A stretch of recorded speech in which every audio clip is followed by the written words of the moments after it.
দক্ষিণ এশিয়ার ভূরাজনৈতিক প্রেক্ষাপটে এখন বেশ বড় ভূমিকায় বাংলাদেশ। দীর্ঘ 15 বছরের বেশি সময় আওয়ামী লীগের অপশাসন অবসানের পর বদলে গেছে সব চিত্র।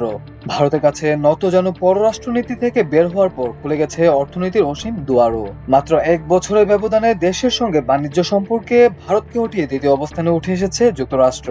অর্থাৎ চীনের পর যুক্তরাষ্ট্র এখন বাংলাদেশের দ্বিতীয় বৃহত্তম বাণিজ্যিক বন্ধু। অন্যদিকে তৃতীয় অবস্থানে নেমে এসেছে ভারত। বাংলাদেশ পরিসংখ্যান ব্যুরোর অর্থাৎ বিবিএস প্রকাশিত বৈদেশিক বাণিজ্য প্রতিবেদনে দেখা যায় 2024-25 অর্থবছরের মে মাসে দেশের রপ্তানি আয় 479 কোটি 30 লাখ ডলারে পৌঁছেছে। এই সময়ে আমদানি হয়েছে 754 কোটি 40 লাখ ডলারের। এই মাসটিতে দেশের বাণিজ্য ঘাটতি 275 কোটি 10 লাখ ডলারের। বিবিএস এর হিসাবে মে মাসে বাংলাদেশের সঙ্গে আমদানি ও রপ্তানিতে 18.92% শেয়ার নিয়ে শীর্ষে রয়েছে চীন। এই সময় দেশটির সঙ্গে 28,224 কোটি 40 লাখ টাকার বাণিজ্য হয়েছে বাংলাদেশের। অন্যদিকে 9.61% বাণিজ্য শেয়ার নিয়ে দ্বিতীয় অবস্থানে রয়েছে যুক্তরাষ্ট্র। দেশটিতে অবশ্য বাংলাদেশের রপ্তানি অনেক বেশি।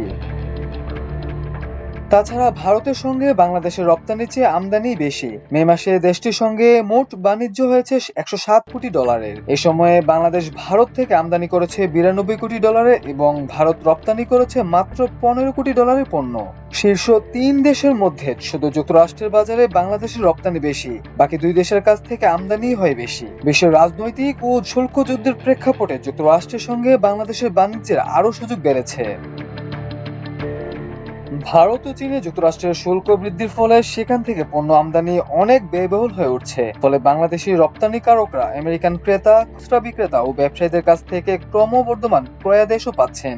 অর্থনীতিবিদরা বলছেন, যুক্তরাষ্ট্রের মতো শক্তিশালী অর্থনীতির দেশ দ্বিপক্ষীয় বাণিজ্যে দ্বিতীয় অবস্থানে আসাটা খুবই সুখবর। তাছাড়া ভারতের সঙ্গে রাজনৈতিক কারণে দ্বিপক্ষীয় আলোচনায় স্থবিরতা চলছে, এজন্য তারা নেমে এসেছে তৃতীয় অবস্থানে। যুক্তরাষ্ট্রের সঙ্গে বাণিজ্য ঘাটতি কমাতে বাংলাদেশ আগে থেকে 190টি পণ্যের শুল্ক হার শূন্য রেখেছে।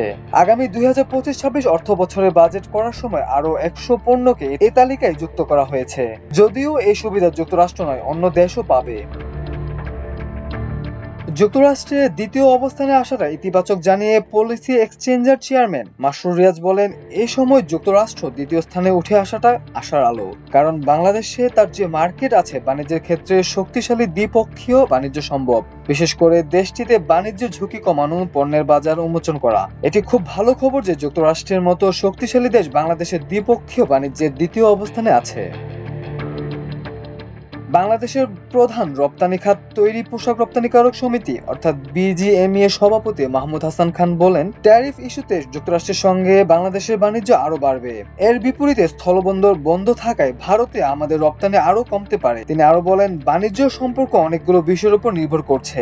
যুক্তরাষ্ট্রের সঙ্গে ট্যারিফ ইস্যুতে আমাদের ব্যবসা আরো বাড়বে। অন্যদিকে দেশটির সঙ্গে আমাদের প্রতিশ্রুতি আছে, সেজন্য আমদানিও বাড়বে। সরকার এলএনজি আমদানি করছে, আমরা কটন আমদানি করব, গমও আসবে, এটি আরো বাড়বে। মাহমুদ হাসান খান আরো বলেন, আমাদের সঙ্গে ভারতের যে বাণিজ্য সম্পর্ক, দেশটির সঙ্গে আমাদের আমদানি সম্পর্ক বাড়তে পারে, কিন্তু রপ্তানি আরো কমতে পারে। কারণ আমরা স্থলবন্দর ব্যবহার করতে পারছি না। তবে এটি চূড়ান্ত বিষয় নয়, বরং ওঠানামা করবে। মাল্টিমিডিয়া ডেস্ক, আমার দেশ।